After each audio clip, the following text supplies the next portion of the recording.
course, you're listening to Metal Euphoria on SonicAsylumRadio.com, and I am so psyched to welcome to my show today award-winning vocalist and songwriter Jim Crean. Welcome, Jim. How are you? Hey, Vicki. How are you again? Good. Yes. So if you guys can hear us, that's awesome. If you can't, hopefully they are refreshing their players. However, they're tuned in today. But everything is looking good. So that's awesome. So yes, I'm very excited to have you on the show today, Jim. You have had quite a brilliant and amazing career for over 3 decades. And we're definitely going to touch a lot on, when you first started and how, you became to be the vocalist that you are today. And your solo releases and the work that you've done over the years with so many legendary and iconic musicians. Lately, your latest release, Insatiable, I kind of want to start there with your new album. And we're going to touch a little bit on it, like, how you got the recording and the process, because there are so many amazing musicians that joined you on this record. So if you want to go into a little bit about that. Yeah, it's great. I'm very proud of that album. It's on Carmine Pieces label called Rocker Records, and there's a lot of great players on there, well-known artists like my buddy Phil Lewis from LA Guns. He's on there. We actually do an LA Guns song called Over the Edge off the Hollywood Vampire album. Yes, and, that's a great track on the album. He does harmonies and background vocals. So, and then I got one of my favorite guys in the world, Mike Tramp, from White Lion, just a great guy and a really good friend of mine. We redid a Freak of Nature song called I Can't Find My Way, and me and Mike sang in duet style. So he's on there. Of course, Vinny Appice's on there. Carmine Peace is on there. Tony Franklin from The Firm. One of my biggest influences is Frank Domino. He's on there. The list keeps going. The late great Jimmy Bain, which turned out to be his last from Rainbow and Dio, his last recording he ever did. So. Wow. Yes, that's pretty incredible. That was really, the last recording was doing the remake of Caught in the Middle. That's an extremely special song on that album. Yeah, it was a really cool story how that came about. We had one more song to do, for Europe, because the European fan base they like having an extra bonus track. So you always have to do a bonus track when you do those European releases in Japan. And so we were trying to figure out what song we should do, and Vinny kind of gave me an idea. We were out on tour. We were in Hollywood in the rehearsals, and Vinny said to me, "Well, I sing really Dio-esque, I'm really influenced by Ronnie." And he said, "Why don't we do a Dio song?" And Caught in the Middle was always one of my favorite songs. That's a Holy Diver album. That really wasn't really a known song unless you were, a big fan. And so I thought that would be a great song to redo. And it just so happened to be when me and Vinny were talking, Jimmy was at a rehearsal, Jimmy Bain. So it was really cool. He was hanging out. And so we went to Vegas the next night to do the show, and we decided to Vinny called Jimmy and asked him if he'd be willing to, play on it, and he agreed to.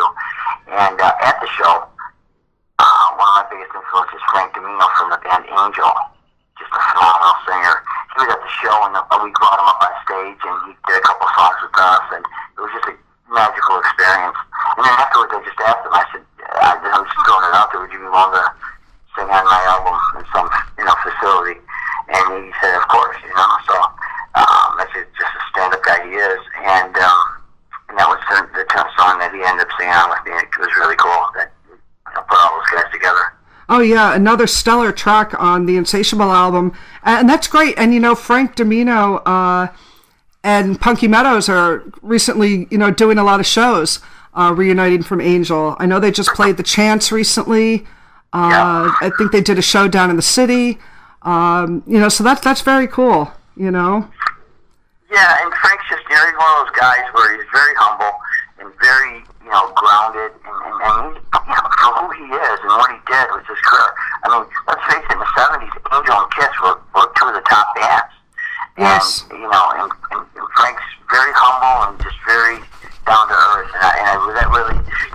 meet guys that influenced you when you're younger, when you're coming through the ranks, and you meet these guys, you hope that they're going to be good people and nice guys, Right, and right. some are not, believe it or not. Some people you meet, it changes your whole opinion on them, and then when you meet them, and you realize, oh, they're not very nice people, right? And Frank just elevated that to the next level, because when I met him, he was just a sweet, great guy that it just made you even respect him even more. So I'm glad that him and Punky are doing stuff out there, and he's getting a little bit of success that way. So. Yeah, absolutely. And you mentioned Kiss, and that is actually, you redid a Kiss song for this album as one of the bonus tracks, Magic Touch. Yeah. The way that came about, it's a funny story. It's so funny because I do a lot of these interviews, and they ask me, well, why did you choose that song? Why did you choose this song? It's nothing like that really happened where it was like a subconscious thing. These things just all kind of happened. The Kiss thing, what happened was there's a really known rock journalist, Mitch LaFon, and he put together this Kiss tribute. And he called upon all the guys like Don Dokken and the guys from LA Guns and all my buddies throughout the years, and he asked me to do a song on it. So we decided to do Magic Touch. So I always thought that was a cool song off the Dynasty album that really never had its due, So when I did that, I asked Vinny Appice to play drums on it, and my producer Steve Major, and so we did that song, and it came out really good, and he did a really great job selling the CD. It's a double CD for it's called A World with Heroes, Kiss tribute. You can find it. Anyways, it came out so good that I decided, we needed a couple bonus tracks, and that would be a perfect song to just put on this. So, and I'm really happy I did, because a lot of the fans really, really enjoyed it. Oh, absolutely. And how much fun was it to put together this entire album with all these different, musicians involved? That must have been a blast. Yeah, for sure. I mean, the way it started, when I got the record deal through Carmine, initially just started off, I had a bunch of demos that I put together, and Carmine, we were out on the road, and I just started playing him some songs. He goes, well, I'd like to sign you if you're interested.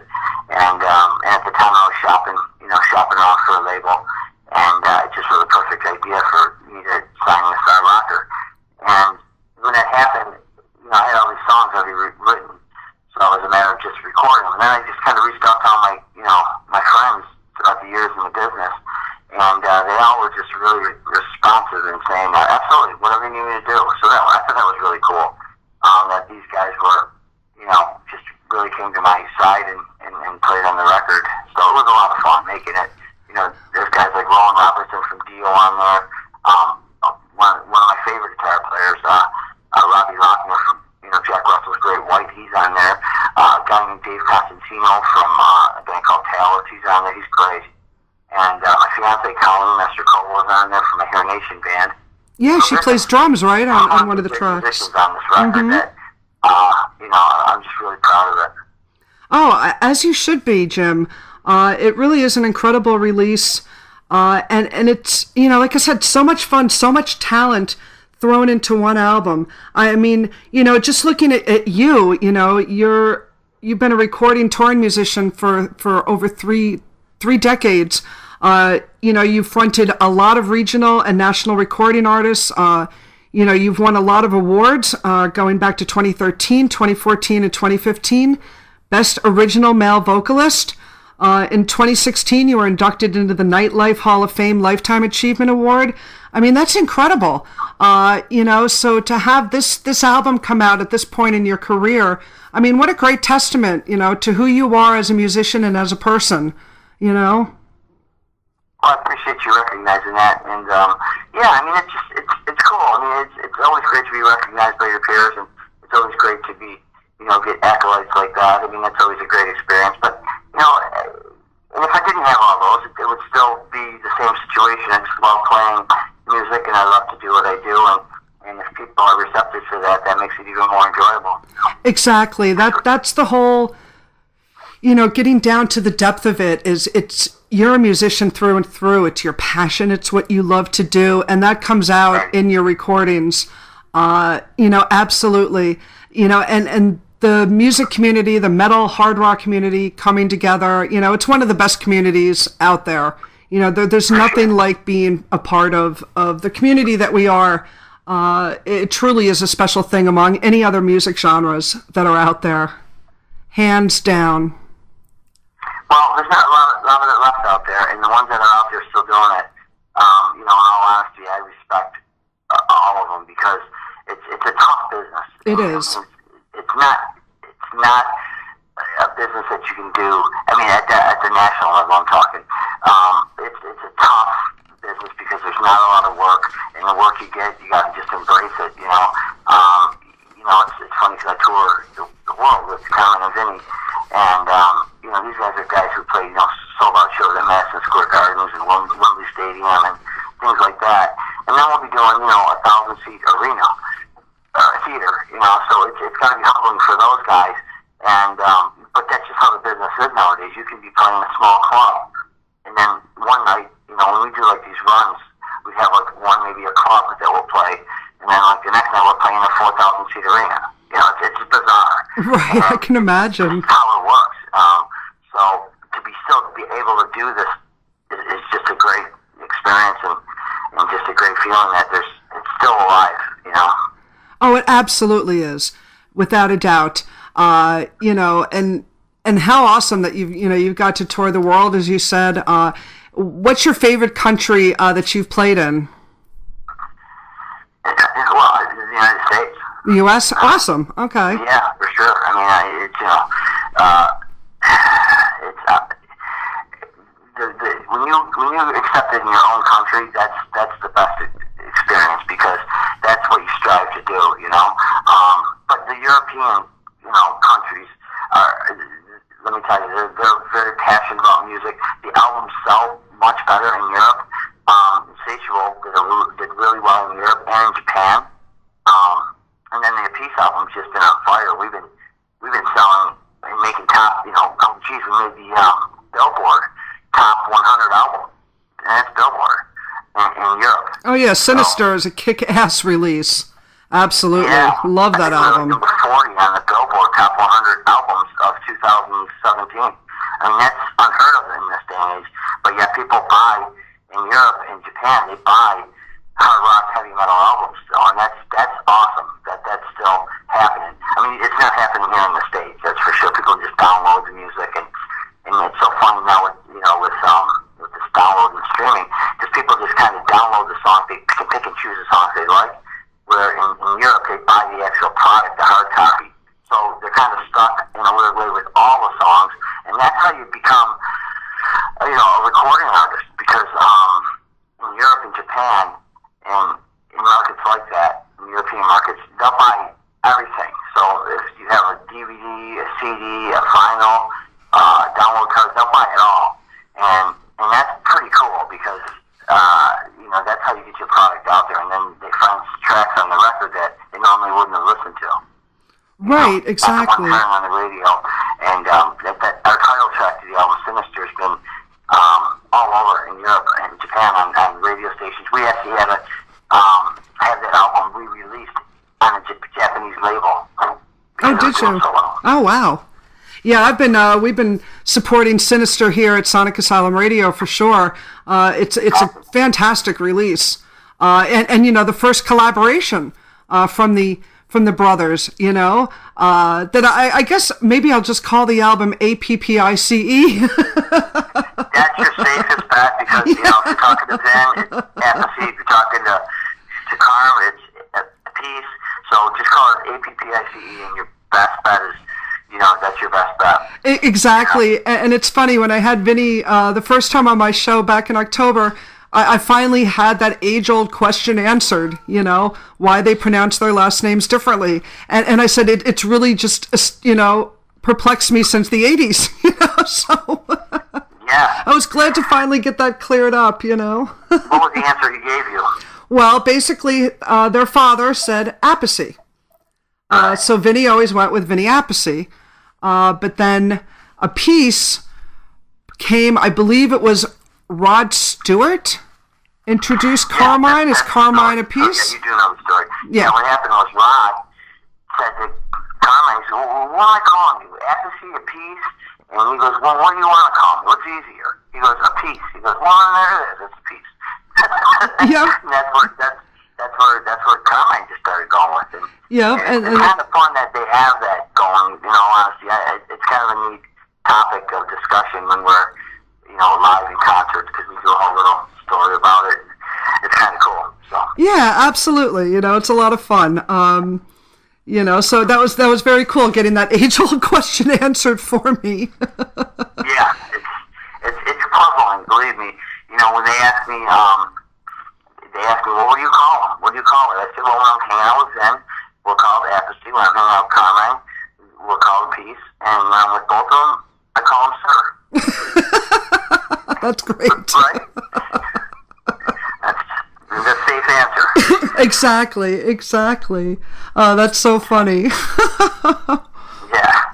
So, but yeah, it's a good show. I mean, we just, like we were talking off air, we just did a show at the Cutting Room a couple weeks back, and you said you were going to come out to that one. Yeah, I was so unfortunate I wasn't able to make it to that show. My friend Howie was there, though. Good. He said it was great turnout. Yeah, sold out, and good show, and a lot of fun. And the Cutting Room's a great venue, from what I understand. Songs up the new album, which is nice. That's exciting to me because we write these songs. We spend all this time putting these songs together, and then when we do the tours, it's a history. Here's the thing: it's a history of not just a drum battle type thing that everybody thinks it is. Because we used to be called Drum Wars, right? And the misconception was all we did. These two guys go out there and they beat each other up on the drums, and then and when people go, well, what do you do in the band? I said, well, I'm the singer. I mean, we do the whole catalog. They go, oh, we thought it was just a drum clinic. It's not. It's a catalog of their history. So we do Rod Stewart, Blue Murder, tons of Dio, tons of Sabbath, Ozzy. We do everything that they're involved in. And it turns into be a really cool show. And people, once you see it once, everybody loves it. And then they're always going, I'm definitely coming to see you again. So that's the type of show it is. It's but anyways, with this tour, it's cool because we're calling it the Sinister Tour. So we're getting to do a lot of originals on top of the catalog that that they've developed. But we get to put some of our own stuff in there, so that's kind of cool. Yeah, that's so much fun. I can imagine the vibes coming from the stage when you guys get together and get to do all those different bands and all those songs and that's really awesome because the crowds would love that, and to be there live. Howie said that the vibe in the room was really cool. Everybody was having a great time. Just a great way to spend a Sunday. It was an afternoon show, which was a little different. I've never been to the Cutting Room before, but it looks like it's a great venue. The way it's decorated and just the feel of it, Very cool room. Initially, we did a run about 3 months prior to that one. We did a run where we did, we did Long Island, Pennsylvania. We did like 5 shows, and the Cutting Room was on that run, and the show got canceled. So that was a makeup show. So we decided, well, the only time we could really fit into our schedules was do an afternoon show. Which was kind of bizarre at first when we had it booked as an afternoon show. We were all just kind of like, well, I don't know how this can go. And it turned out to be the smartest thing ever. I think a lot of people, they're older. We got an older fan base, obviously, they would rather prefer to go to an afternoon show. I mean, the show we went on stage by like 2:30 in the afternoon. True. And it was awesome. It was sold out.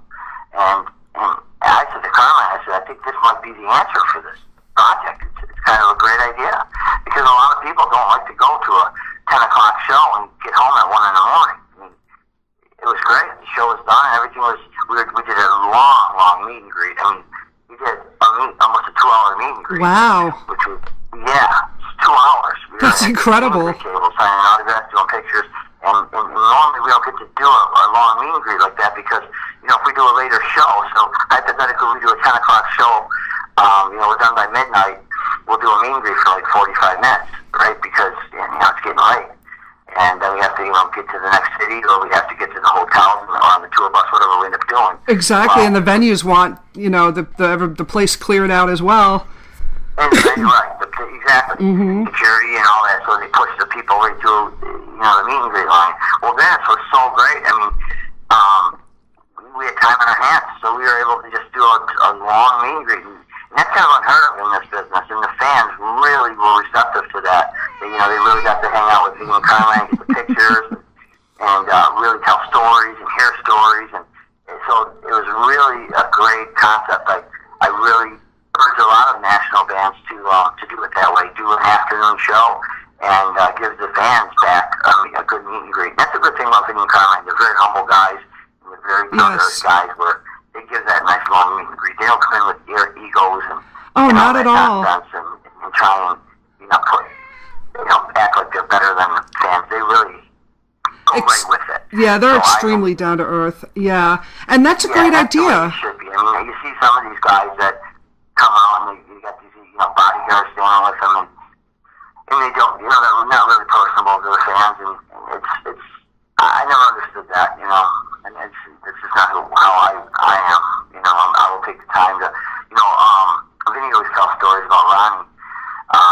How they would get done with the show, and Ronnie would be like 2 hours in the parking lot signing autographs by the tour bus. These guys would go on the bus, the rest of the band would go on the bus and they'd go to sleep and take naps and whatever. And Ronnie would be on the parking lot hanging out with the fans for 2 hours. That's great. After every show. Wow. Every show. It would be just to the point where until the very last fan is standing in the parking lot, Ronnie wouldn't, break away from that until everybody got an autograph, everybody got a picture. That's very Ronnie was an amazing person. And that just made me respect him as well. Not that I didn't have the most respect for him in the world. I mean, in my opinion, the best singer that ever played rock and roll.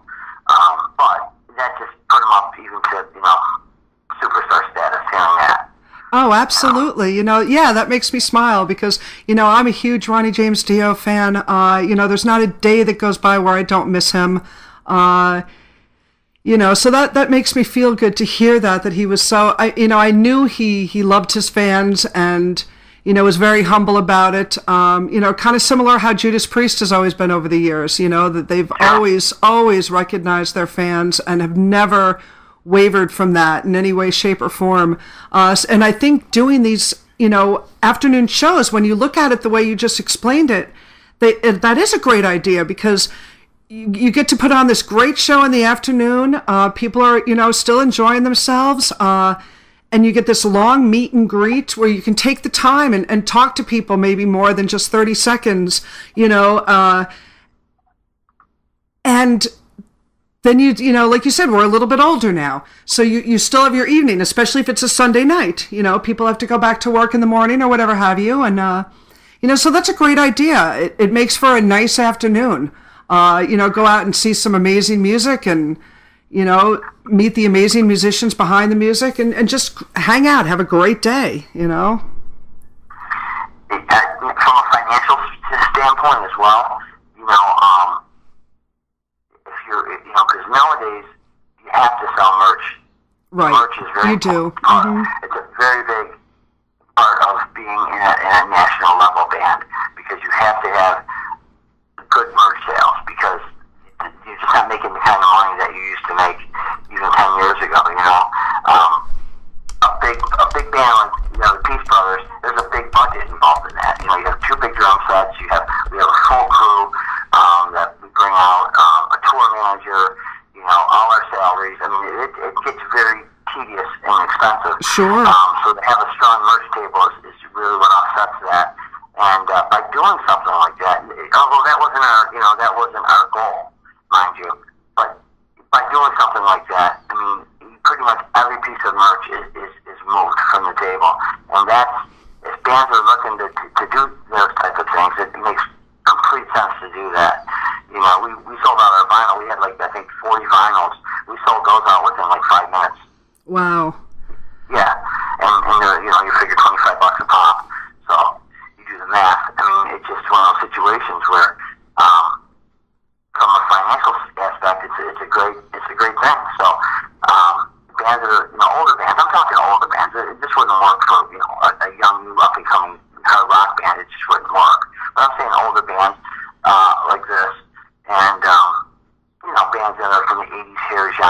It's a great idea. I mean, in all honesty, when we went on stage at 2 o'clock, the room's nice and dark. You feel like the vibes there, like it's it's like it's 11 o'clock at night. You know what I mean? Right, exactly. And it is so important when you're at these shows to visit the merch tables. That's one of my favorite things to do when I go to shows. I want to see what they have. I want to get the CD if I don't have it. I want to get the cozy. I want to get the buttons. Whatever it is, the T-shirt. You want to get the autograph on all that stuff. Well, sure, absolutely. You want to come home with stuff. It's so much fun to come home with stuff from shows.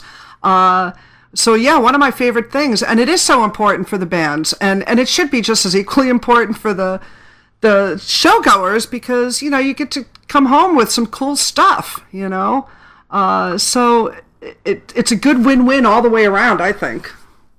For sure. I agree. And you get the stuff autographed, you get to meet the guy, you get the band members, you get the pictures. It's just a really cool, good, strategy. And like I said, I thought that was the coolest thing, doing the afternoon show like that, Yeah, very cool, very cool. Well, what I would like to do now is play some music from the Insatiable album for everybody, so the listeners can get an idea of what this album is about. And I want to start it off with the intro. And if you want to say how you got to do this intro with him, go into a little bit with that. Don Jameson from that metal show, good friend of mine. He's a great comedian, hilarious. And he does like a rock and roll comedy. He is. He's a huge fan. Huge fan. And I became buddies with him, while on tour with the Hookers and Blow project, and Dizzy Reed, and oh right, yes, yeah, and numbers from Quiet Riot and whatnot. So me and Don became good buddies, and so I was going to have him do the liner notes for the record. And then me and him got to talking on the phone, and I said, Don, it would be kind of cool if you do like an intro. He goes, what do you want me to do? So. He came up with the intro, and then we put music behind it, and it's really kind of came out really cool. It's different. It's something that you wouldn't expect, and it was really cool of Don to do that for me. Exactly. Really class act, so. And then it goes right into the title track, Insatiable, which is a great track. You were mentioning Robbie Lochner before from Jack Russell's Great White, and Rob Halfort's Fight. He's on lead guitar, Vinny Appice on drums. So very, very cool. And I want to play another song from Insatiable, but I'll let you choose the track. What should be the second track we'll play for everybody right now? Well, it wouldn't be a bad idea. Well, this Can't Find My Way with Me and My Tramp, or you could do the Caught in the Middle that we were talking about. Okay. That's a really cool track. Well, we can definitely do both during the interview, but let's see. How about if we do Caught in the Middle? Yeah. Okay. Great. All right, great. All right, everybody, we are hanging out live today with Jim Crean, and we are going to play a couple of tracks from his latest solo release called Insatiable. We're going to play the title track, Insatiable, and Caught in the Middle. And we will be back on Metal Euphoria, SonicAsylumRadio.com, the best underground music on the planet, period. All right, you are locked into SonicAsylumRadio.com. This is Metal Euphoria, and I'm Metal Maiden Vicki, and we are live today with award-winning vocalist and songwriter Jim Crean, and we just played a couple of tracks from his latest solo release called Insatiable. And the first track, first we heard the intro with Don Jameson from that metal show, which was very cool. And then you heard the title track, Insatiable. And then we heard Caught in the Middle, which is just a very special song, amazing version of the Dio classic Caught in the Middle from the Holy Diver album. And it was a duet with Jim and Frank Domino from Angel. Vinny Appice on drums, and of course the late great Jimmy Bain on bass.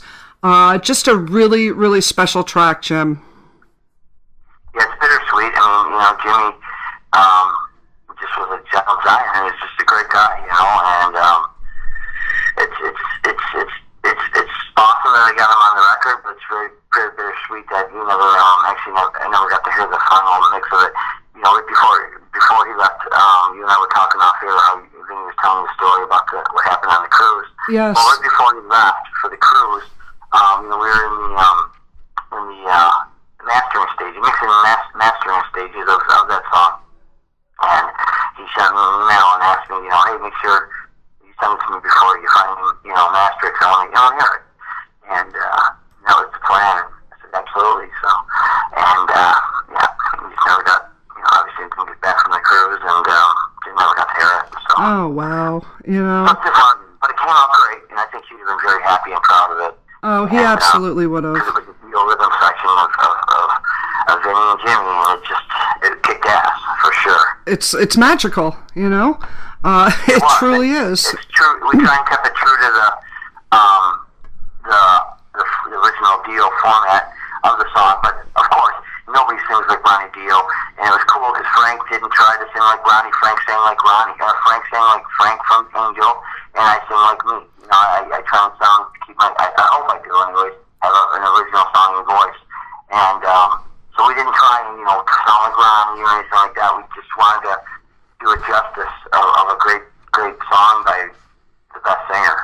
And you accomplished that. And you absolutely accomplished that. You know, you are a unique singer all on your own. You know, absolutely, as well as Frank Domino. So this version is just, you know, it truly is outstanding, and you guys should be very proud of it. And I think Jimmy would have been extremely pleased with it. Absolutely. For sure. You know, he played his ass off on it. He did a great job, and you know, and my producer is a guy named Steve Major out of Toronto. He's really well respected and well known producer. He produced I got 4 solo albums out total, and he produced 3 of the 4 albums. And you know, he worked his ass off and did a great job making the song killer, as he always does. So wow. I just want to give Steve a little bit of props for that, because I do a lot of these interviews, and sometimes I forget to, you know, give proper due to people that really matter, and Steve's one of those guys that put a lot of heart and soul into my music. Oh, absolutely. And if you could just let the listeners know, you know, this is your, so this would be, Insatiable would be your 4th or 5th solo album? Insatiable is my 4th album. Your 4th. Okay, and what are the, just to let the listeners know, that the title tracks of the first 3?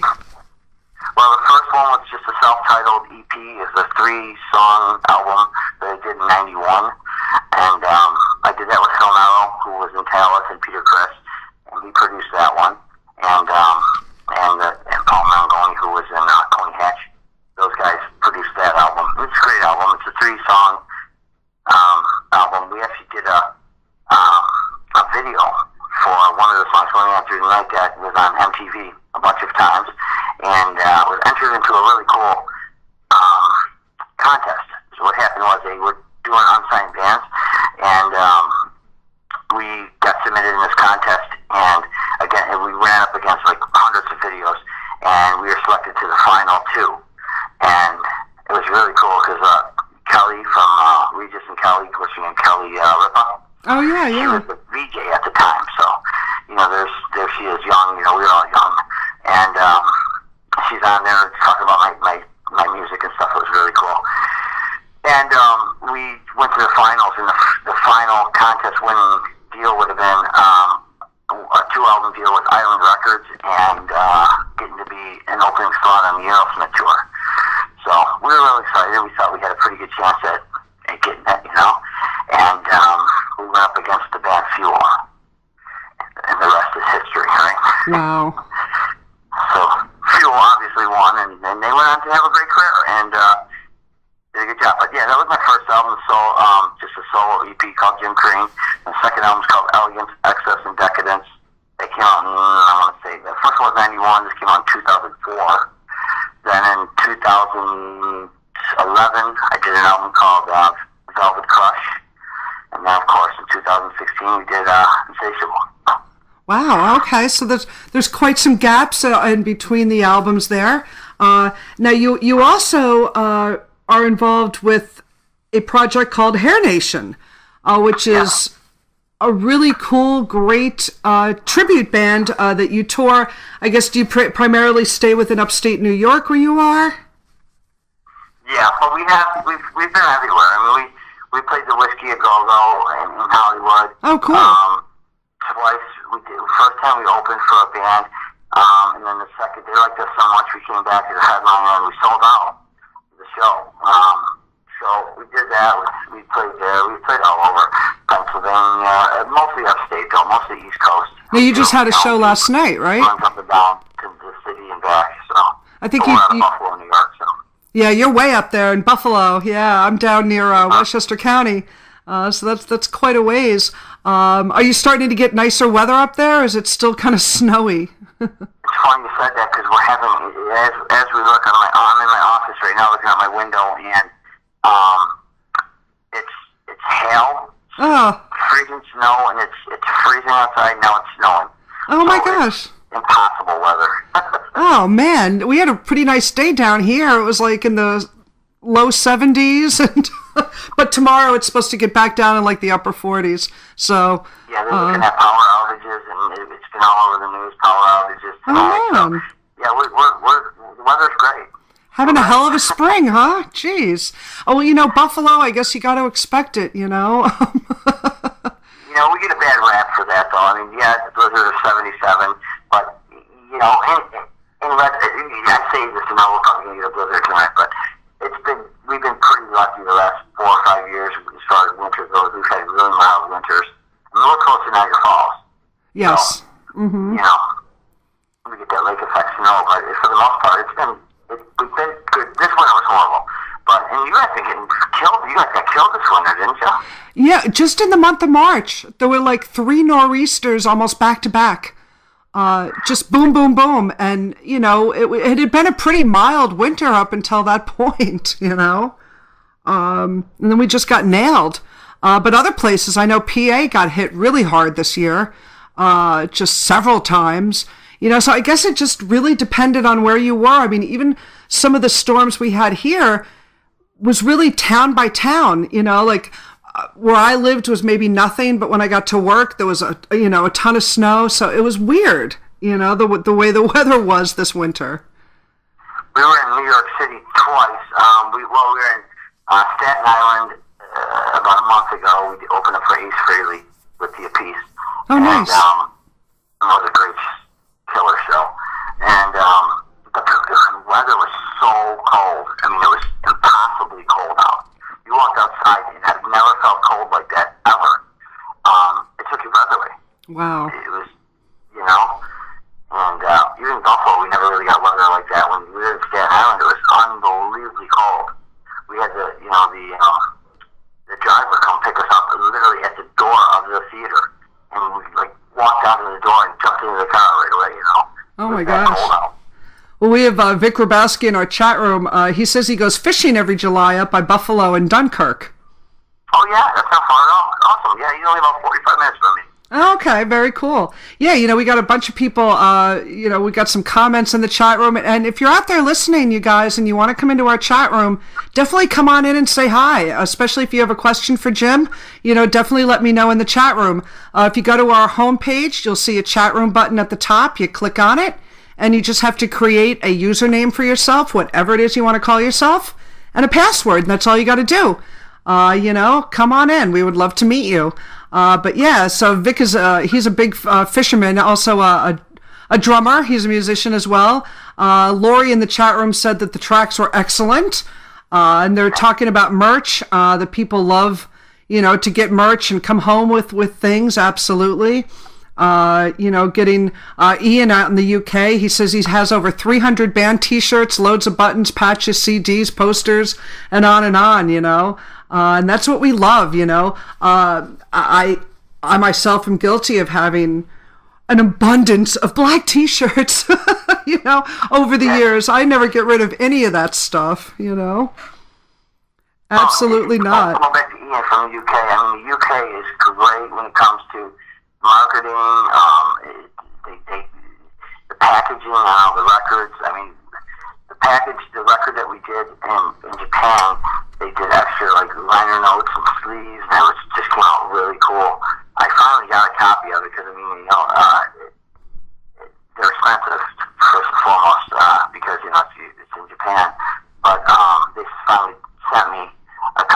Ward Records out of Japan.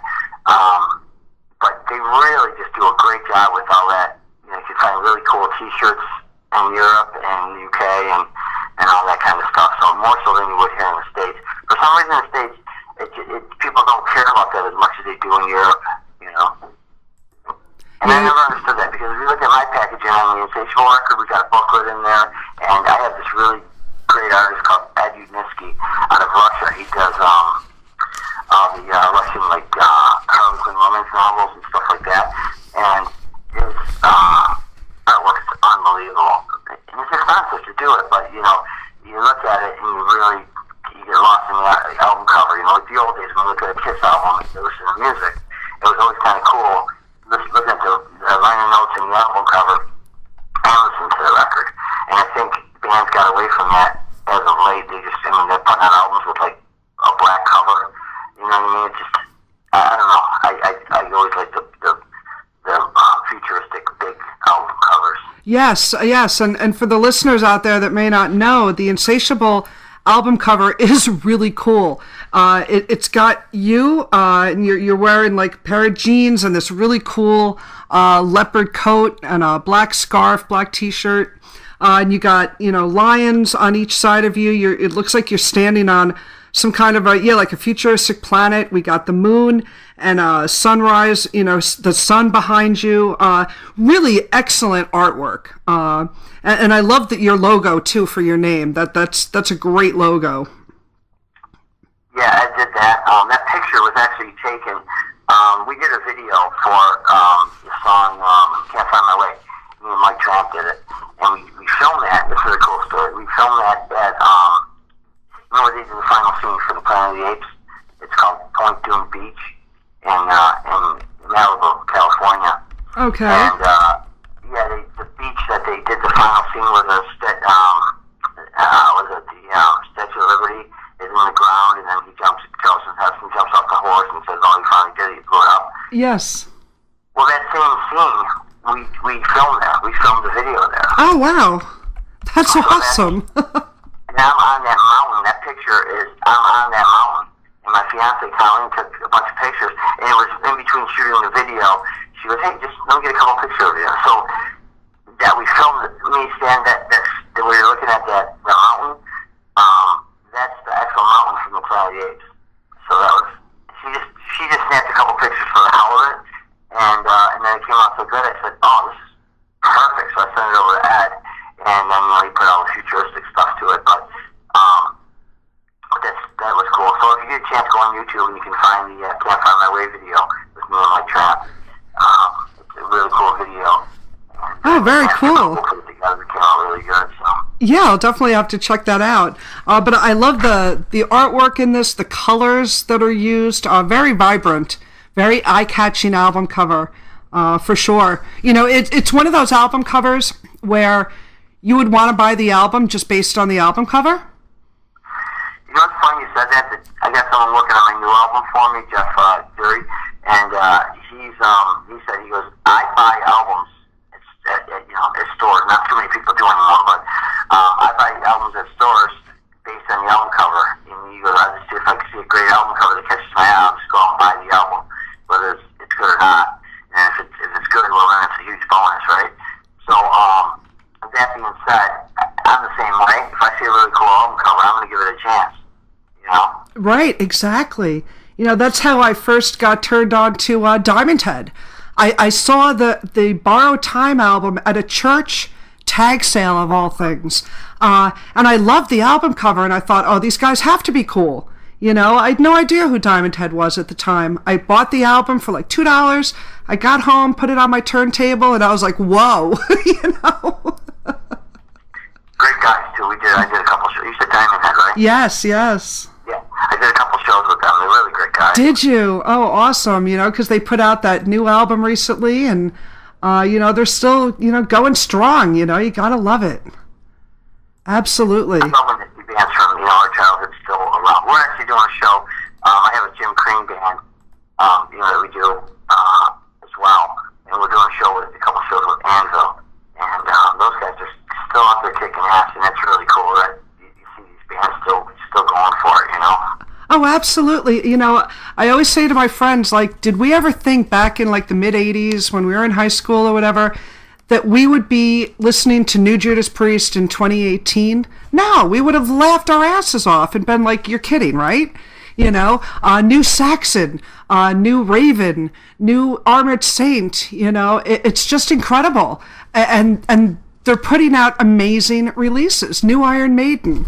It just astounds me on a daily basis. And that's just one of the great testaments and things that make heavy metal and hard rock just so amazing and such a great community to be a part of.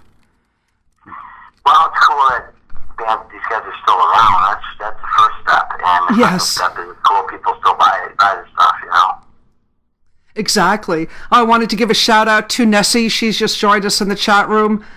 She's listening out in Queens, New York, hanging out today. What's going on, Nessie? So yeah, really good stuff. Well, what I want to get into right now, Jim, is get a little bit into you as a person, as a musician, how it came to be that you wanted to be a vocalist, or did you always want to be a vocalist, or did you start off by playing an instrument and were you formally taught or were you self-taught? Kind of wanted to touch on that for a little bit. It's funny because for my communion, believe it or not, I think I was like 9 years old. When you make your first communion, you get everybody gives you money and stuff like that. Well, there's a mail order company here in New York called Brand Names, and they had a catalog, so you pick stuff out of the catalog and you order it, and then like a week later come in and go pick it up at the store. It was a weird concept, but that's how it was. It was kind of almost like it is now, when you order stuff online, you know what I mean? Right. Shipped to the store. So I guess it was way ahead of its time. So in this catalog it had a guitar, so I was always like, I want that guitar, but they were expensive, And for my communion money, my parents were super cool, because my dad was a drummer. So my dad was in a band, and they used to practice in my basement, so I get to see that all cool. the time, So you came from a musical family, which is very cool, and you decided that really playing guitar wasn't for you, and the band really needed a singer, so you just started doing that. So you basically, did you end up having formal lessons, or just kind of went with it, based on your pure talent? I just started going for it, and I was influenced by like Steven Tyler and Frank Domino, guys like that, Robin Zander. So, I just emulated myself, Brian Dio. I just emulated myself after that, and then just really developed my own style, That's awesome. That's awesome. And how cool that you grew up in a musical family. What were some of your early musical influences? Like even prior to that, like things that you said your dad played in bands that played like a lot of classic rock. So you were introduced to classic rock. Was your mom into music like that as well? No, my mom really wasn't at all. But my mom was just the best. I mean, she just was so supportive of anything I did. I played sports, and I played at a pretty high level in hockey. Oh, did you? Okay. Growing up, I played on all the travel hockey teams and football and all that stuff. And my mom was always like the team leader and cool. Team mom, coach mom, whatever you call it, team mom. Was it ice hockey? Yeah. Okay, I figured growing up in the Buffalo area, it would have to be ice hockey. Yeah, I started playing ice hockey when I was 4 years old, right? Wow. So, born with a hockey stick in your hand. I did that, and my brother played hockey, and me and him, we played at a pretty high level, travel hockey, where we played all over. And back then, that was hard to do, because, it was expensive, And then I just started getting into music when and that just kind of took over everything. Exactly. You found your true passion. So just out of curiosity, this band you formed when you were like 12, 13, what was the name of it? I don't remember. We were horrible. I don't remember. We were silly. Just me and a bunch of kids from the neighborhood that said, no, I think I can play, and nobody could do anything. We just did it. But ironically enough, that was just a fun little starter thing with a bunch of kids from school. But I liked it so much that I actually pursued it at a much different level. Because by the time I was 15, I was already playing bars and just Oh, wow. And I advanced from that so much that, it was just kind of a starting point for me. And, like I said, by the time I was 15, I was in like ninth grade. I'd be playing at a bar. My mom would have to drive me to a bar. I'd play at a bar, and because back then the drinking age I think was 18. Yes. I was 18. Mm-hmm. So I was not legal enough to be in the bar or anything like that. Not that I cared about that, drinking and stuff like that. I just wanted to play. But I had to get permission from parents and stuff like that. So we played these bars, and the next day I'd have school. I had to be at school at like 7, 8 in the morning. That's pretty wild, though. I mean, and looking back at all this, I'm like, how the hell did my mom let me do all this stuff? How cool was she? You know what I mean? Yeah, that is a great supportive mom. Your mom rocks. Yeah. And what a great experience being that age to be playing in bars and clubs. That must have been pretty wild. I hooked up with older guys. So I hooked up with the older guys, and they were already doing the bar thing. They were like, "Oh, I got this young kid singing, but he's good, and he's cool." And I looked cool at the time. I had the hair and all that. So I still look like that, but I wish I did. But I was all in shape and all that stuff, and doing my thing, and so it really worked well. They loved it. Like, I got this young kid and all up and coming kid, so it was a kind of cool thing. So by the time I was 18. Right out of high school, I went on the road with the band and played Canada for like 6 months and just toured the hell out of it. All over Vancouver and all over the place. Oh, wow. And what was that band? Was that... That band was called Black Star. Black Star, okay. They were a real well-known band here in Niagara Falls. And so they were a real highly touted band. We did it. My band I was in at the time opened up for them. And they saw me play. And after the show, they said, "Hey, look at... we got the summer tour. If you were looking for a singer, we want you. Can you come down?" I said, "Well, I'm still in high school." He said, "Well, what?" I said, "Yeah, I'm still in high school." I said, "Oh, okay, well, when's that end?" And ironically enough, it ended. The school ended the day before we had to go on the road. So I literally got done with school and jumped on 2 of us with these guys, and I was gone. How crazy is that? Wow. That's pretty incredible. So that's kind of, and then it was no turning back after that. Once you got a taste of that, being on the road like that, and making decent money, and things like that. It was in your blood at that point. Like, a lot of my musician friends of my own age weren't doing anything like that. They were just playing the little bands, and they would be happy just to maybe get one gig a month, where I was playing every night of the week for 6 months straight. So. Wow. That's incredible. What an exciting time. I mean, and a whirlwind, the way everything happened so fast, that's pretty incredible. Looking back, though, I mean, I wish I would have just maybe pursued the dream and taken it out to California. I think because that was at the time when all the hair bands were just starting to come around. It was like 86 and 1986. I'm dating myself. 1986, and the bands really weren't out yet. Like, none of these bands were breaking yet, and this is 2 or 3 years before Guns N' Roses, and before when Motley Crue was just getting out of the Sunset Strip and hitting the arenas. And so a lot of bands, there was a lot of activity happening in New York, in LA and New York, and bands were just getting signed. If you had long hair, you were getting signed. Right. And I probably should have moved to either the city or I should have went to California and gave it a go back then, because that's when everybody... Carmen said that to me one time. Carmen said to me, he goes, "Man, you should have, with a voice like yours, you should have went out to LA in the mid-'80s. I said, "Yeah, in hindsight, it's 2020. He goes, "Yeah."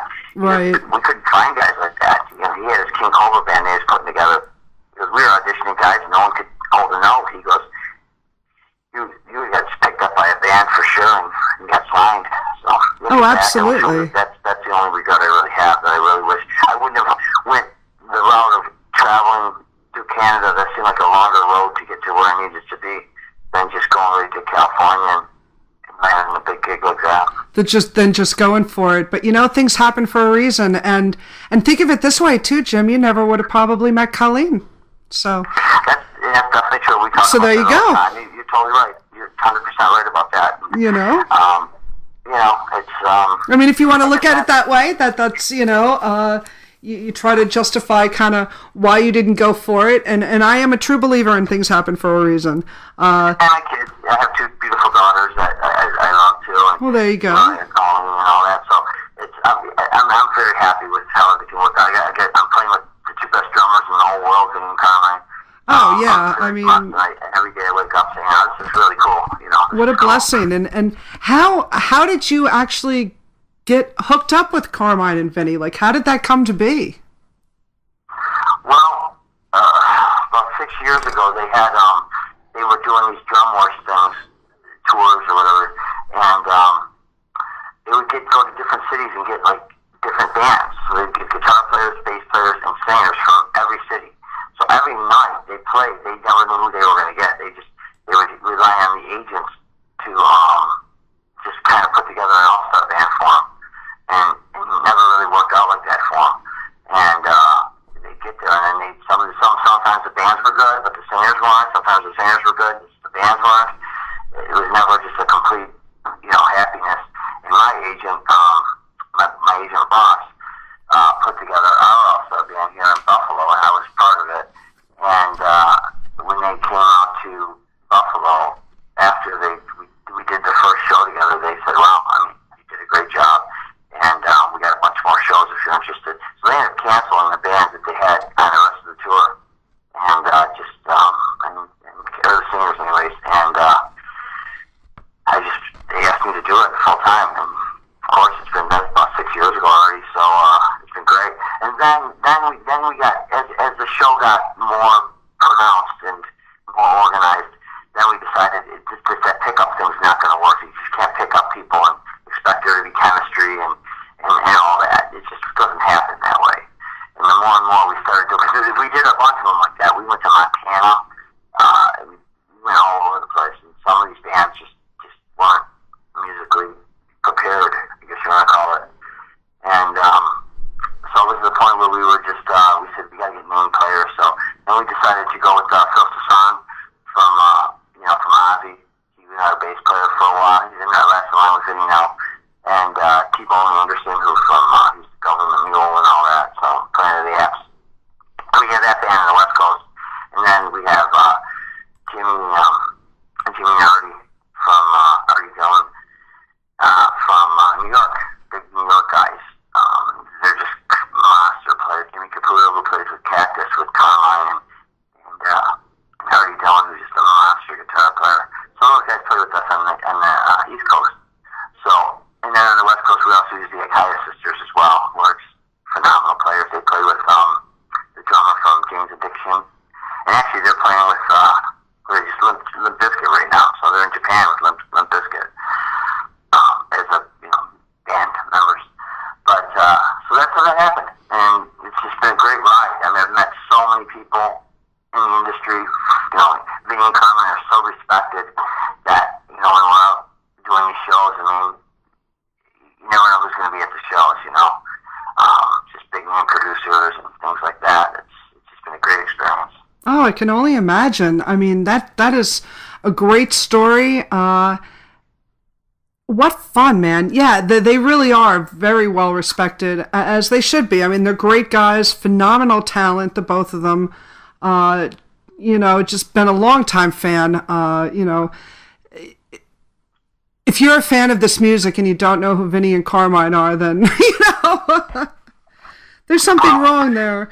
But that's the funny part about it, because most people don't know who the bass players and drummers are in bands. They just really don't. They always know the guitar players and the singers, right? The vote, right. But these two made such a name for themselves that everybody knows who they are, because they have such an original sound amongst themselves. I mean, like, when I hear Vinny play, I know it's Vinny. When I hear Carmine play, I know it's Carmine. And it's not just because I played so many shows with them. You just know they have distinctive sounds. And they're very sought-after players, Oh, for sure. And just well respected. And they're just good guys, too, so that helps. All that, you throw all that in the mix, you got yourself a good chemistry right there. And we have tons of chemistry. They treat me like one of their brothers. We're really close. Oh, that's great. That's awesome. Well, what I would like to do for everybody right now is play a couple of tracks from the Sinister album. that was released from the APPICE brothers. Yes. So I thought we would start it off with Danger, which is one of the tracks that you, of course, sing on. And I'm going to let you pick the second song because you do vocals on 4 tracks off of Sinister. Yeah. Correct? Well, and definitely Danger is just a badass song. Yeah, it is. Very deep, very Dio sounding, just kick ass. And I personally like In the Night. That's another song that, I mean, it's the title track Sinister is cool too, and that Sabbath Mash is cool too. That's more of a live thing we do. It's a mashup of Sabbath songs as we do it as an encore. But this song In the Night's a really cool too. It's got Bum. You were mentioning before early on the show, Ron Thal, which is Bumblefoot. He's on it with me. So. Oh, great. I think it's just a kick-ass song, so. Vinnie and Carmine album called APPICE. And yeah, as we were saying earlier, if you're talking to Vinnie about the album, it would be a piece. If you're talking to Carmine about the album, it would be... No, and I said that wrong, and I knew I said that wrong as soon as I said it. That is so funny. Yeah, if you're talking to Vinnie, of course, it would be Appice, and Carmine, it would be a piece. So we're just going to call it APPICE. And I played for you Danger and In the Night, both with that feature Jim Crean on vocals. Amazing tracks, Jim. We're getting great response in the chat room. We have This Is a Kick-Ass Tune, good stuff. Really enjoying this interview with Jim. I'm totally rocking out to this music. Great music. Yeah, it's a lot of good responses going on in the chat room. And again, you guys, if you want to come into our chat room, definitely come on in. Everybody is welcome. Just click on the chat room button at the top of our homepage and create a username and a password. And that's all you got to do. If you have a question for Jim, let me know in the chat room. And one of the questions I have for you, Jim, do you have any pre-show rituals? Anything that you like to do before you go out on that stage? Not at all. Just show up, hang out, and get ready to do it. That's it. I see a lot of guys try and warm up and do all that stuff. I never was into that. I never really understood it. You hear these guys doing all these vocal, things, and I just never got that. I just show up, Just show up. And go and play. That's cool. So you tend to show up for a show a little bit beforehand and kind of hang out in the crowd, or? Not in the crowd, no. I mean, backstage, we're in the green room, Sure, hanging out. Put together the show in the green room, and, that's about it. I mean, that's really what we do. I mean, it's, every season vets in this band, it's another show. Right, exactly. All right, very cool. Because some people just you just want to go right out there and do it. And other people have certain things that they need to do, or Now we were mentioning earlier, that you've played over in Europe and such. And is there one country that you would love to play someday that you haven't? That's always been kind of on your radar. In Japan. Japan. Yes. I have record sales there, and I've been offered a few things to go out there. Just financially, it just didn't make much sense to do it. Right. It's far away. Japan would be really cool. I think it would be a good market for me to get my music out there. Oh, absolutely. Japanese love heavy metal and hard rock. They really do. They do, and they're just really appreciative, and they buy all the stuff. My last album called, my album in 2011, Velvet Crush, did decent in Japan. And then once we did Insatiable, it did really well. And, of course, the new album, Sinister, it was re-released at World Records in Japan, so it's doing really well. So, yeah, Japan would be really cool. I mean, there's a lot of places in Europe, and Italy would be great. So, there's a lot of places I would love to go, but Japan, it just seems like that's... Absolutely. I've never been there, so... Now, do you have any, memorable or funny on-the-road stories that's happened over the years that come to mind immediately? My God, I mean, there's so many. I can imagine. But there's got to be a couple that are just like... Probably a lot I can't share. I don't know, over the air, but... just being on the road is such a cool journey in itself, True. Mm-hmm. It's just one of those things where, I just love meeting new people out on the road and then turning people on to, the music I'm trying to do. And that's really how you get a name for yourself, is just putting different cities. And that to me is well worth it in itself. Oh, absolutely. Now with this Facebook and all the social media and Twitter and all that, it's, in the years past, you play different cities, and that would be it, because there was really no social media. There was no way, I mean, this is even before, websites and stuff, so there was really no way for the band to really connect with you unless you put an album or whatever and they buy that. But nowadays with this Facebook, it's, I'll play a city. Hypothetically, Chicago, we played a really cool sold-out show in Chicago, big theater, and the next morning, that night, I had, 25 or 30 friend requests. Wow. Yeah, Facebook's huge. I got a lot of huge. likes on my fan page and stuff like that, so that's pretty cool, and that just shows you that people are listening, they're watching, and they're caring. Exactly. With the advent of the internet, it is so different to, you can reach out to an audience worldwide, which is incredible. When you think back to the days of, putting flyers up in venues and, and getting things out in that way. And yes, my co-host over here, Amber, she agrees. If you happen to hear her, that's just her agreeing to what we're saying. It's such a different world. It is. Good and bad. Completely. Social media really has disconnected a lot of people, and especially the youth of today is pretty well disconnected because they just sit on computers, but it also has connected a lot of people too. I mean, you said it earlier, your friend request, you and I were talking about how you got started. And opportunities like that with this Facebook and things like that, it connects you to people that you normally would not be connected to. And so it's kind of interesting how it really, the whole thing is changing. In all honesty, that helps promote your music. I mean, in all honesty, I wouldn't probably have a Facebook page if it wasn't for music. I just try and, keep it all about the music. You know what I mean? Right. And it helps immensely. It lets people know when you're playing, it lets people know where you're at. It makes it more exciting. It's just a great concept. I think it's brilliant, this Facebook. Oh, it's a great resource. And you also have a regular website as well. Yeah, I've had that for a long time, before Facebook and MySpace and all that stuff. I had always had this website, and it's helped a lot.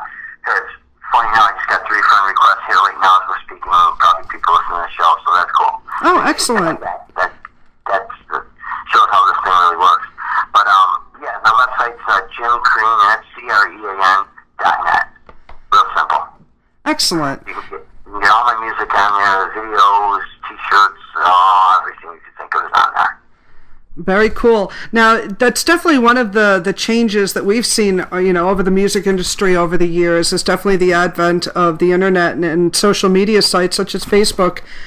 Do you see any other changes or differences in the music industry from when you first started up until now?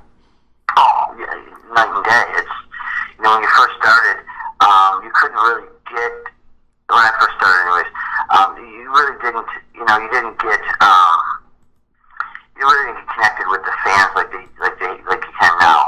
Nowadays you can really, you get to meet the artists, which is a cool thing, and you get to have friendships with them, really. That's kind of what happens through all this. And that wasn't like that back in the early days. It was a lot different.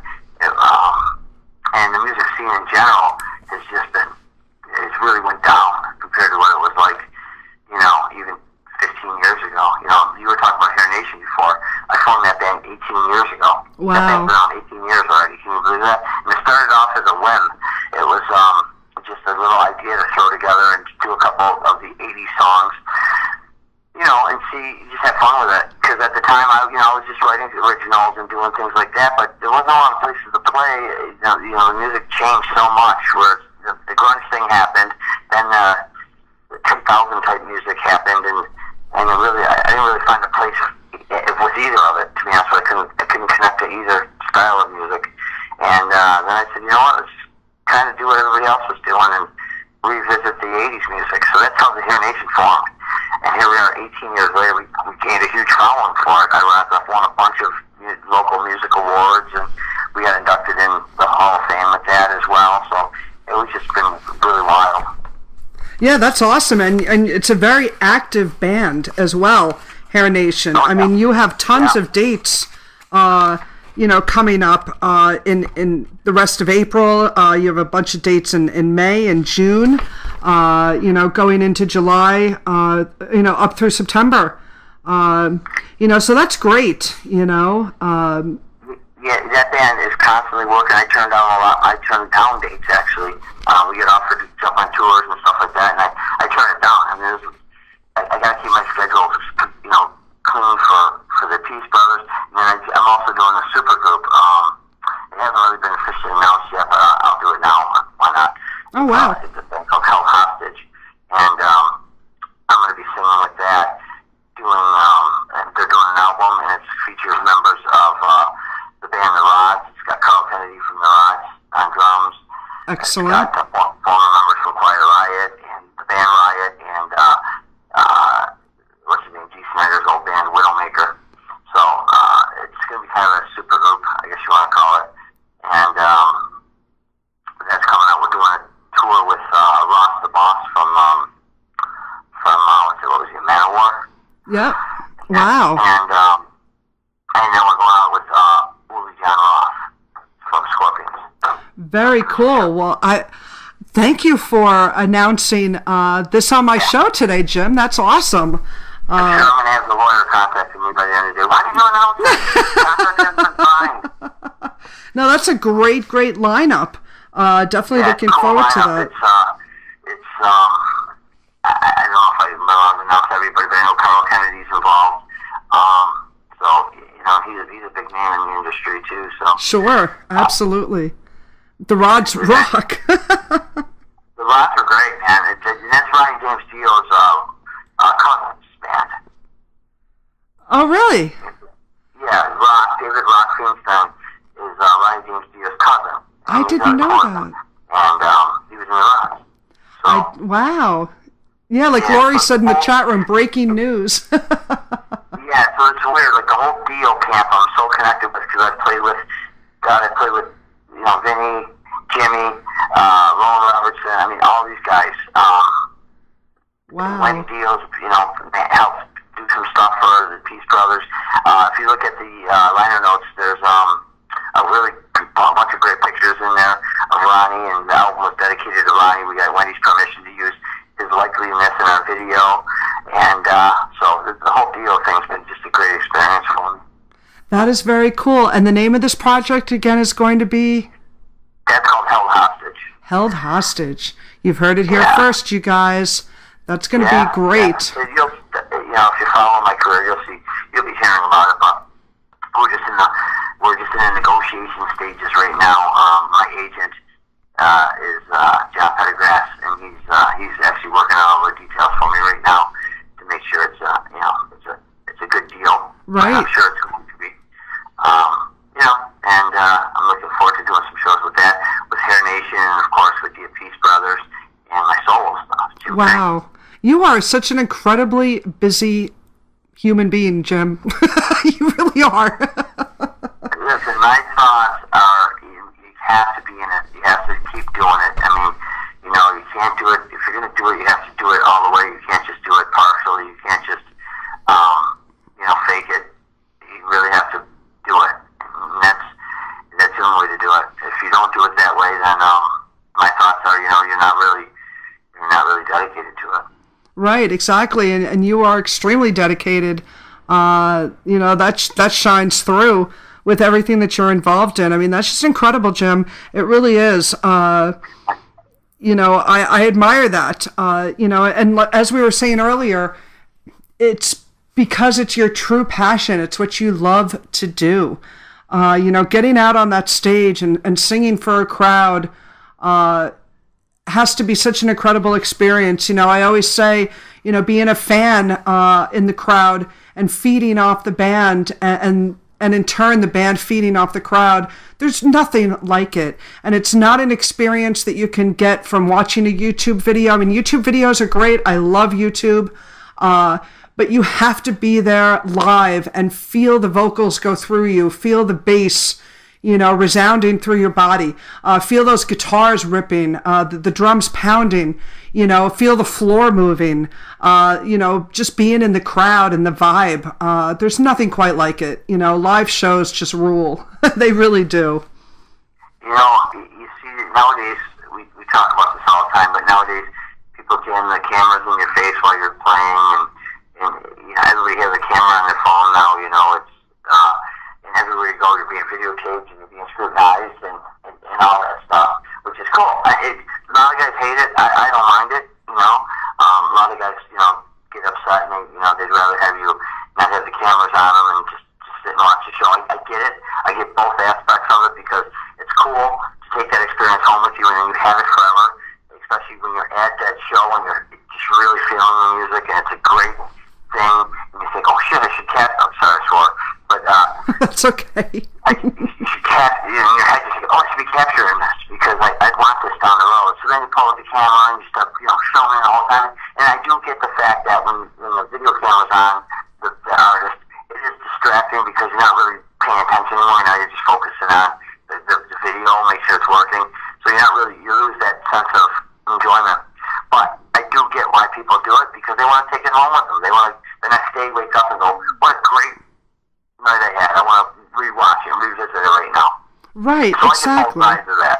I really do. And it's good for the tours because when there's a lot of video footage out there and pictures and stuff like that after the show, and you go on Facebook and the whole news feed is your show. Right. That's a cool thing. Oh, I can imagine. That happens a lot with the Hair Nation thing.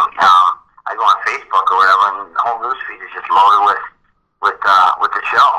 And I think to myself, well, that's kind of a good thing because it just keeps people in the interest and in the know, So I'm torn between that. I get it from the artist's view where it is annoying when someone's got a camera jammed in your face.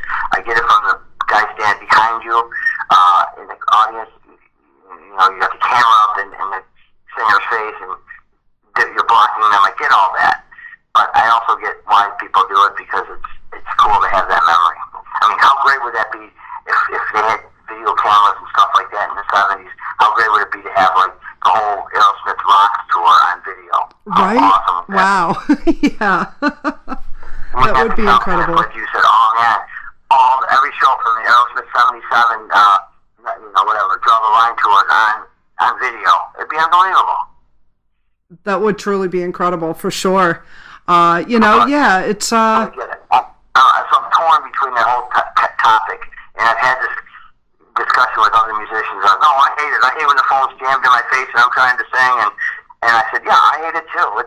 But in the same aspect, I get it, and I like it for the fact that, hey, two things happen. It keeps me honest because I got to try harder because now there's a video on me, right? Right. And you don't have to you got to really think about the notes you're using as opposed to being sloppy and saying, no, remember, because when you're at the show, you being a fan, I'm sure you've been at shows where you go, man, they sounded great. And then you get home and see the video and you go, oh my God, they were horrible. But when you're at the show, you're not thinking that, you're just feeling what's going on, you know what I mean? Right, exactly. You're caught up in the moment of being there, for sure. I can see where you would be torn on that topic.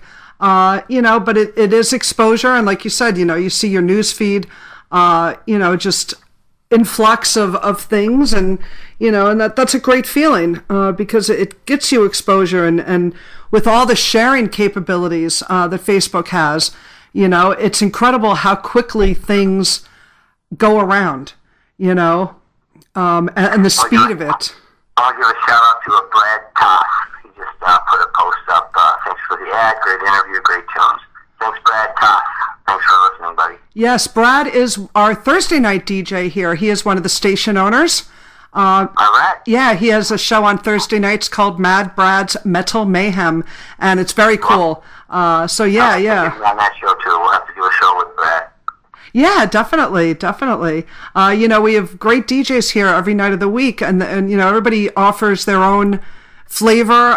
It's a great family here at Sonic Asylum Radio. I'm very blessed to be a part of it with such great people and listeners and the fans and people that come in and hang out and chat. It's a lot of fun, and to be able to bring some music to people that may not be familiar with it, that's an awesome feeling to be able to share. Because, like me, I always say I love expanding my heavy metal head, on a daily basis. We were saying earlier, one of my favorite quotes in the world is, a day without music is a day wasted. And it's so true. I don't know who said that. I forget. But it's so true. Every day we need music, like the Who said, long live rock. We need it every day. That is true. And the fact that we have so many amazing musicians out there as yourself that are keeping it alive, that's a great feeling for us as a community. It may be an underground community, and sometimes we like it that way, but, it's strong and it's vibrant and it's alive. And it's a great feeling. It really is. Which kind of brings me to my next question. Do you have what would your advice be to a beginner coming up in this business? A young kid, let's say he's like 15, 16, the same way you were, and he wants to be a vocalist in a band. What would be your advice to him? Well, it'd be simple. You have to believe in what you're doing. You have to believe in yourself when others won't. You're going to get a lot of flack for it. Because it's a tough industry to break, impossible industry to break. If you're shooting for the stars, which you have to do when you start becoming a musician, you have to shoot for the stars. Your Rolling Stones level or whatever, Elton John or the Beatles or something like that. That's where you're shooting for. But if you find yourself somewhere in the middle, well, that's not a bad thing. But you have to believe in what you're doing. And you have to, at all times, never fake it. And that's the best advice I was given, and I've lived by that advice, and it's gotten me through some, pretty tough times. Because let's face it, some shows are going to be phenomenal, some shows just aren't. But you have to just keep plugging forward. And, there's a lot of opportunity out there, and when things don't always go your way, you got one or two things. You can throw in the towel, or you can just keep pushing forward. That's kind of what I've done my whole career. That is great advice. Thank you for that, Jim. I appreciate that. That's a good starting point for, somebody that may be out there listening that wants to break in, that has that passion and that drive. You got to keep just plugging away at it, and that's it. Never give up. You never give up. It doesn't matter. One last thing I do want to tell you guys about, I am doing a new record, just so you know, and I have this amazing French guitar player that I'm working with. His name's Stefan, out of France, and he played with Paul Dino from Iron Maiden. He was in Paul Dino's solo band. He also played with what's his name, Chris Holmes from Wasp. So he's doing all the guitar work on my record, and he's brilliant musician, keyboards, all that stuff. And I'm gonna have a lot of big name players on this album as well. Vinny Appice, he's already done some tracks for me. I have Chris Holmes from Wasp on it. Chris Tristram from he was in Jack Russell's Great White. Now he's doing a bunch of stuff. And Robbie Rockner from Great White. So I got a lot of great musicians going to be on this new record, and so stay tuned for that. I think the songs are really kick ass, and I think it's going to be a really good follow up to Insatiable. Ooh, getting excited already. Absolutely. I will definitely get a copy of it so you can play it. Oh, absolutely, Jim. I would love that, for sure. Now, are you looking at any kind of a release time later this year or 2019 release?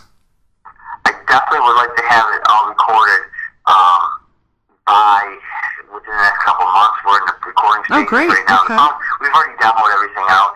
Now it's just a matter of getting everybody together and putting their parts together. So I to have everything recorded within the next couple of months, and I would like a summer release. Oh, excellent. That's great news for all the fans out there. Absolutely. Good stuff. Now, I do have one kind of off-the-wall question that I like to ask. What is your, or who, actually, I should say, who is your favorite cartoon character? That's a weird question. I didn't think about that. Cartoon character. I can be a little weird, so... No, that's cool. That's a cool question. Cartoon character, I don't know. Maybe the Flintstones, I don't know. Like when you were a kid, you know, what was your favorite cartoon to watch? Saturday morning cartoons, or... Oh. Well, I liked a lot of those Sid and Marty Krofft stuff. I don't know if that was considered cartoon. Nice, okay. Sid and the Sea Monster. Yes. I loved H.L. Puffin stuff and all that kind of psychedelic, 60s, 70s cartoons, I guess it would be called. And I guess the Star Trek cartoon was my favorite. That'd be a good answer. Oh, Star okay. Trek cartoon, the original series Star Trek cartoon was by far the coolest. Yeah, I love Sid and Marty Krofft. I actually have, it's on VHS tape, but it was a something, I think VH1 was doing it, or Comedy Central, one of the two. It was like a 7-hour thing they called Puffapalooza, and it featured like all, Sigmund and the Sea Monsters and H.R. and Puffin stuff, and, all the episodes and stuff. It was a lot of fun. We had great... cartoons back then, and I'm convinced a lot of the shows that came out in the 70s, that all the writers were getting high. I'm sure they were, it was just too trippy and too crazy. But it's cartoons that will ever be around, which is great. Well, you watch those Scooby-Doos, and you can't tell me those guys weren't stoned on when they were making those things. Scooby-Doo is pretty bizarre. Yeah, Scooby-Doo. But yeah, those were great. I mean, those were great times, great memories as a kid. Even you watch shows like SpongeBob SquarePants, because my kids, when they were little, they used to watch that one, and it took you right back to that same feeling. Like, man, what are these writers on? You know what I mean? Exactly. Yeah, SpongeBob is pretty out there, for sure. What's wrong with these writers? Or maybe you're right with them. I don't know, one of the two things, but. Well, even now, my sister Lori said in the chat room, Lidsville. Yeah, Lidsville was pretty trippy. My Sid Marty Krofft and H.R. Puffin stuff. I mean, what the title itself was, tells you what's going on. I mean, it was great. You had your Saturday mornings with your cartoons, and then we had American Bandstand came on, and there was always somebody cool on there, and Soul Train, and then maybe went outside and just played. It was a great time back then. It was interesting, that's for sure. No cares in the world. We didn't know what that was about. We just thought, this is kind of different. Exactly. And when you become an adult of sorts, you watch these cartoons and you're like, wow, they were really made more for adults than they were for kids, Oh, there's no doubt about it. You watch these cartoons now and you go, I mean, if those then, you watch them from then, they were all about, just wackiness. But it was cool. Yeah. I mean, you use the word wacky, thinking of Wacky Races, what a crazy half hour that was, Yeah. Just... all that kind of stuff was wild. Hong Kong Phooey and all that crazy stuff. Yeah, Hong Kong Phooey, yeah. Well, one of my favorite cartoon characters now is Cartman. I think... Oh, yeah, well, they took it one step further with Family Guy and all that. You're totally right. Now it's just sky's the limit. I mean, American Dad and Family Guy just off the hook. I mean, that's a complete adult cartoon, Oh, I love it, and it's so politically incorrect, and I'm all for that. There's always a fine line between being politically correct and being respectful. But South Park just really, when they first came out, I remember watching the very first episode and was like, what did I just watch? Was immediately hooked. Yeah, exactly. But even looking back to, the Looney Tunes, some of the stuff that went on in those cartoons, they're such an integral part, and it's something that they're always there for us, and because I think it's so important to keep your inner child alive. And watching cartoons as an adult, it definitely helps in that regard. I could see myself being in my 70s and still watching a cartoon here and there. Why not? Yeah. This adulting thing is too overrated sometimes. So it really is. Well, what I would like to do, Jim, we're gonna, having you on my show today has been so much fun. Thanks for having me. It's been a blast. Oh, so interesting. You're an amazing vocalist. You've had such a great, amazing career, spanning over 3 decades. Worked with some incredible people along the way, and you continue to work with incredible people. Just really brilliant, Jim. That this has been great. Now, I want to play some more tracks for people. As we kind of exit the interview, I want to play some more tracks from Insatiable, and some more tracks from Sinister, to kind of lead everybody out with. And one of the things that we do here at Sonic Asylum is we have a band page on our Facebook Sonic Asylum page, and we're definitely going to get you added to that. And basically, it's, people are looking through there and seeing what it's about. It'll be linked right to your Facebook page, so people can further check you out, and you continue doing what you're doing. And again, how can people reach you on social media? How can they? Yes. Just Jim Crean on Facebook, Crean, and then I have a music page on there, and then of course JimCrean.net. That's the official website. And then I'm on Twitter too. I don't know how to really do Twitter too well. I have someone doing that for me, but and then there's that Twitter too. You can find it on there, but mostly Facebook. That's where we put up a lot of cool stuff. That's the bulk of it. Yeah, I just linked your Facebook page again in our chat room. So definitely check it out, you guys, and give the page a like. You can keep up to date of everything that's going on with Jim Crean, which is a lot. That's awesome. Keep going. And if I can get a chance to get out to a show and see you soon, I definitely will. I see May 2nd you have the show coming up with Anvil. That's going to be up in Buffalo. That's awesome. A lot of shows going on with Hair Nation. And do you have any other upcoming shows with Vinny and Carmine coming up? No, we have stuff that's not, we're just planning a tour in November, December-ish. We'll be back up then. Oh, great. Okay. We all have pretty busy summer schedules, and all the summer stuff's booked already. So, but yeah, as they come up, I make sure I post them and keep everybody well informed. So, if you want to go to HairNationBand.net is the Hair Nation site, and JimCrean.net is my site. So it's all up on there. Excellent, and we look forward to the upcoming album that you look to have released this summer, which will be great. Got a lot of great musicians joining you once again, so it should prove to be another incredible release for sure. And there you have it. Is there anything else that you want to say to everybody else out there listening today, Jim? Just thanks for taking the time to giving my music a chance. It's what it's all about, giving it a chance. Absolutely. All right, you take care, and we will talk soon. And here we go, everybody. This is Can't Find My Way, and we're hanging out, Metal Euphoria, SonicAsylumRadio.com.